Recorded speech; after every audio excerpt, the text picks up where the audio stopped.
आप लोग देख सकते हैं कि जमशेदपुर में धूमधाम से होली मनाया जा रहा है और यहाँ पे लड़के लड़कियाँ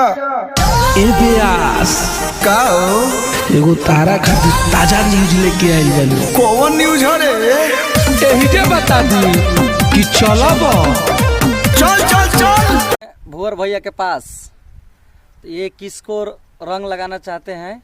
मेहरान से भैया आप किस किस के रंग लगाएंगे? मेहरान से हाँ साली से हाँ।